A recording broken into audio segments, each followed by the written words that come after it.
Selamat sejahtera semua pelajar. Hari ini kita sambung bahagian kedua dalam bab 5 rangkaian dalam teori graf, subgraf dan pokok. So, mari kita lihat SP 5.1.3 mengenal dan melukis subgraf dan pokok. Buku teks anda muka surat 139. Apa itu subgraf? So, subgraf adalah sebahagian atau keseluruhan suatu graf yang dilukis tanpa mengubah kedudukan asal, pucuk dan tepi. Simbol yang digunakan di sini adalah simbol subset. Sesuatu graf H dikatakan subgraf kepada graf G jika pucuk H adalah subset kepada pucuk G, tepi H adalah subset kepada tepi G, dan pasangan pucuk setiap tepi graf H adalah sama dengan tepi graf G. Secara ringkasnya, kita boleh kata suatu pucuk dalam graf G ialah subgraf bagi graf G. Suatu tepi dalam graf G bersama pucuk-pucuk yang dikaitkan ialah subgraf bagi graf G. Dan setiap graf ialah subgraf kepada dirinya sendiri.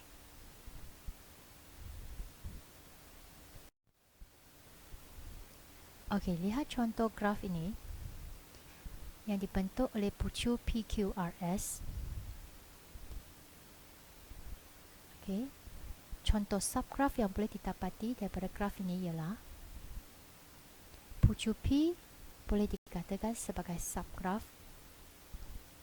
Pucuk Q dengan gelong juga merupakan subgraf, ataupun pasangan pucuk PS yang dihubungkan dengan tepi PS juga adalah satu subgraf,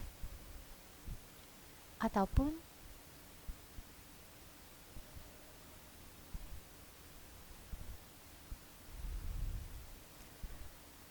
pucuk PSR yang dihubungkan oleh tiga tepi,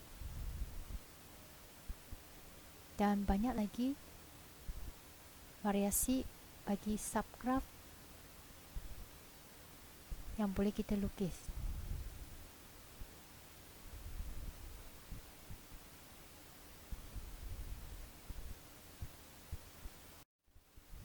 So, mari kita lihat contoh 9, buku teks anda muka surat 139. Tentukan sama ada dalam raja. Mari kita lihat contoh 9 dalam buku teks muka surat 139. Tentukan sama ada raja 1, 2, 3 dan 4 ialah subgraf bagi graf G. So, ini adalah graf G. Mari kita tengok raja 1. Okey, raja 1 adalah subgraf kepada graf G kerana pucuk P dan S dihubungkan dengan tepi E5. Ya, dia adalah sebahagian daripada graf G. Jadi dia adalah subgraf. Raja kedua, kita lihat gelong E2 berada di pucuk P. Tetapi pada graf asal, gelong E2 berada di pucuk Q. Jadi ini bukan subgraf. Kemudian kita lihat raja 3. Raja 3, kita lihat tepi PS dilabel dengan E3 tidak sama dengan graf G. Jadi dia bukan satu subgraf bagi graf G. Dan raja 4, gelong dilabel sebagai E3 dan tepi QR dilabel dengan E2. Jadi ini juga bukan subgraf. Mari kita lihat bagaimana kita melukis subgraf. So, ada dua cara untuk kita melukis subgraf. Cara pertama, kita boleh membuangkan pucuk ada dua cara.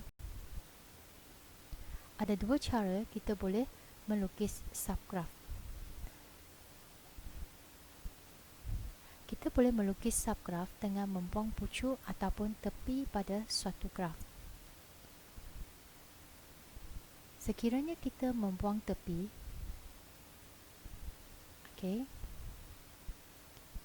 tepi 1, 2 dibuang,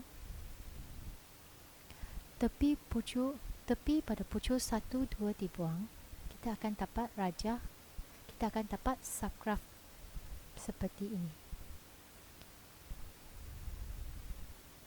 Sekiranya kita buang tepi 1, 3, kita akan dapat subgraf yang kedua. Dan jika kita buangkan tepi pucuk 1, 4 dan 3, 5, kita dapat satu lagi subgraf. So sebenarnya ada banyak variasi subgraf yang boleh kita lukis daripada satu graf.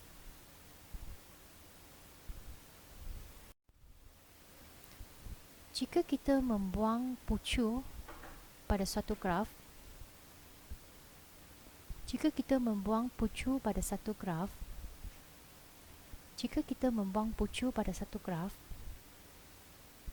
contohnya kalau pucuk 1 dibuang, maka tepi-tepi yang berkait dengan pucuk 1 akan dibuang juga. So tinggallah subgraf seperti ini. Sekiranya pucuk 25 dibuang, jadi tepi-tepi yang berkait dengan pucuk 25 akan dibuang dan dapatlah subgraf seperti yang ditunjuk. Jika pucuk 3 dibuang, jadi 4 tepi yang berkait dengan pucuk 3 juga akan dibuang. Kita akan dapat satu lagi subgraf seperti yang dilukis. Dan banyak lagi variasi subgraf yang boleh kita lukis.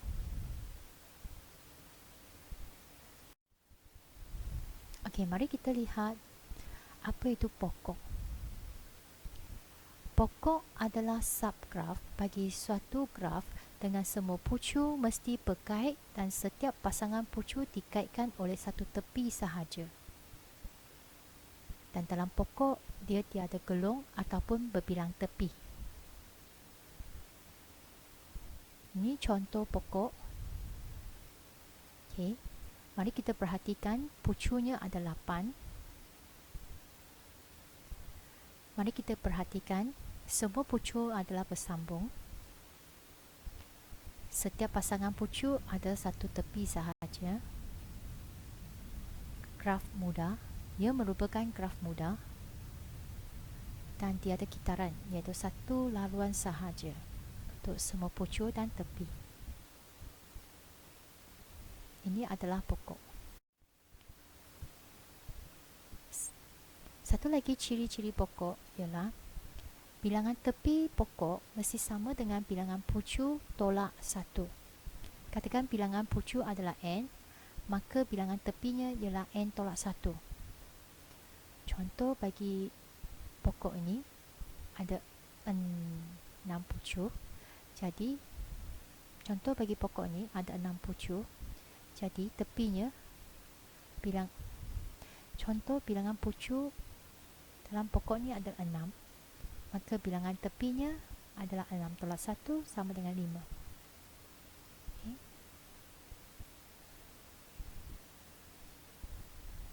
Pokok ini ada 8 pucuk. Jadi bilangan pucuknya mesti ada 8 tolak 1, iaitu 7. 1, 2, 3, 4, 5, 6, 7. So pokok ini mempunyai bilangan pucuk sebanyak 8. Jadi bilangan tepinya adalah 7.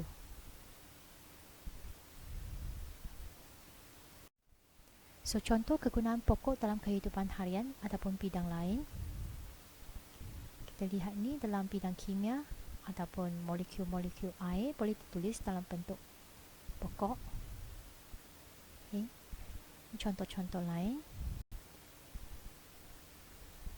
yang digunakan dalam kimia ataupun contoh borang-borang yang disediakan untuk selidik, ataupun ini kumpulan bintang-bintang yang kita dapat lihat di langit. Contoh Aries dengan Cancer, ya, kita dapat membentukkan pokok.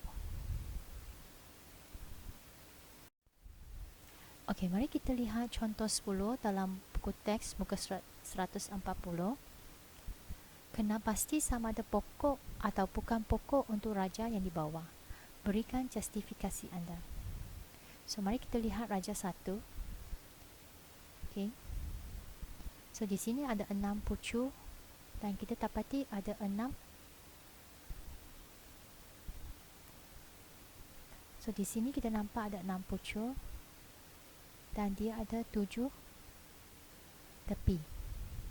Jadi dia bukan pokok. Dan setiap pasangan pucuk dikaitkan dengan berbagai cara. Okey. So, dia ada banyak laluan. Jadi dia bukan pokok. Kalau lihat raja B, dia ada satu laluan sahaja dan bilangan pucuk dia ada 6, bilangan tepinya ada 5. Jadi dia jadi B ialah satu pokok. Okey, tengok raja C. Raja C pun sama, ada satu laluan saja untuk semua pasangan pucuk dan bilangan pucuk ada 5, bilangan pucuk ada 6, bilangan tepi ada 5. Jadi dia merupakan satu pokok juga. Dan raja D ini bukan pokok kerana pucuk R dan T ini tidak dihubungkaitkan dengan tepi. Kerana raja D ni bukan pokok kerana bilangan pucuknya ada 6, bilangan tepinya ada 4 dan pucuk R dan T ini tidak dikaitkan dengan pucuk-pucuk yang lain. Ya. Jadi dia bukan pokok. So, bagaimana cara kita melukis pokok? Mari kita lihat bagaimana kita melukis pokok. So, contoh 11 muka surat 140 buku teks anda. Lukis satu pokok dengan maklumat yang diberi. Kalau pucuknya ada 6, so bilangan tepinya ada 5, kita lukis pokok seperti maklumat yang diberi.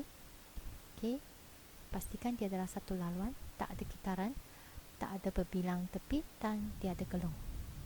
So, ini adalah satu pokok dan semua pucuknya dihubungkaitkan. Kalau pucuk 8, kita ada tepi 7. So, contoh pokok yang boleh dilukis. Ini contoh pokok cikgu. Okey, anda boleh lukis variasi yang lain. Asalkan bilangan pucuk dan bilangan tepi adalah betul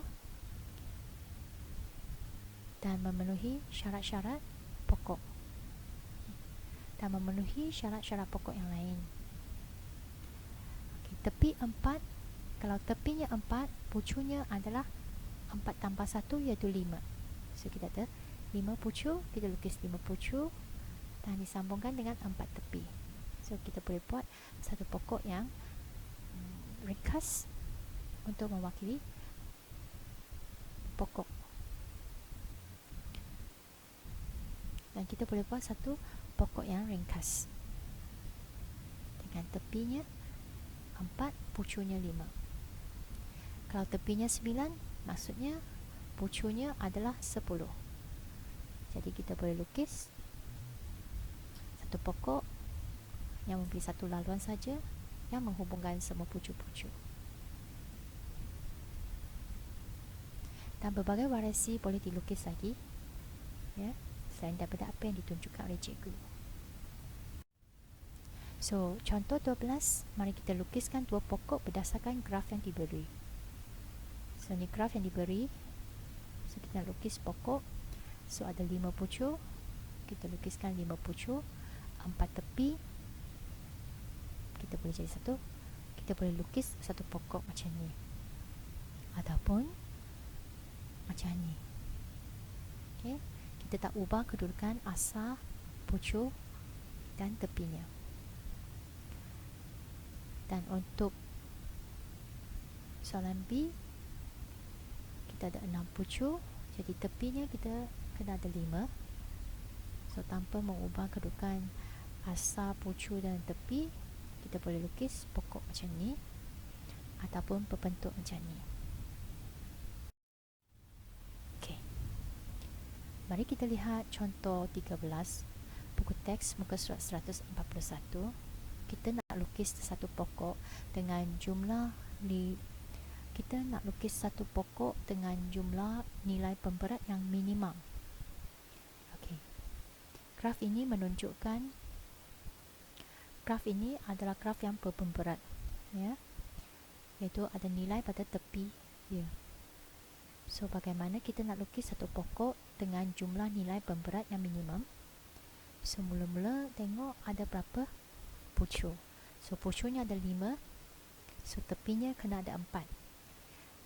Dalam graf ada 7 tepi. Maksudnya ada lebih 3 tepi. Kita kena buang 3 tepi tu.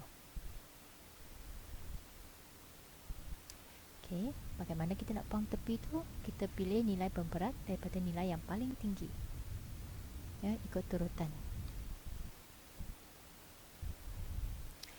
So, kalau kita lihat graf ini, nilai pemberat yang paling tinggi adalah 25, 20 dan 19. Sekiranya cikgu padamkan tepi ketiga-tiga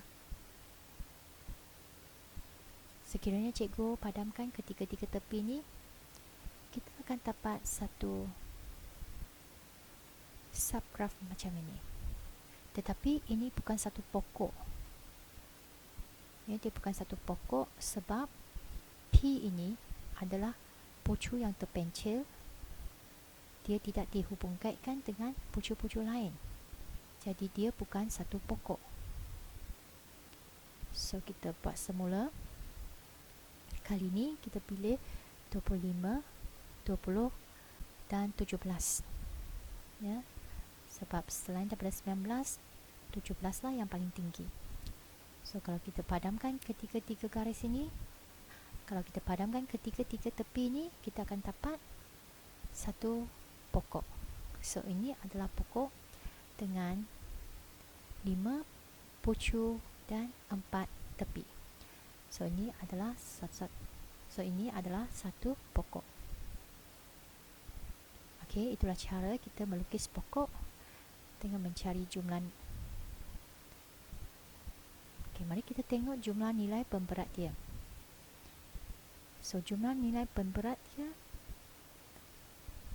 adalah 10 tambah. Jadi, jumlah nilai pemberat minimum pokok ini adalah 10 tambah 12 tambah 14 tambah 19. So, jawapan dia 55. So, ini adalah pokok dia. So, inilah cara kita menyelesaikan. So, inilah caranya kita melukiskan pokok dengan jumlah nilai pemberat yang minimum. Baiklah, sekian. Baiklah, sampai di sini sahaja untuk kali ini. Sekian, terima kasih. Kita jumpa lagi.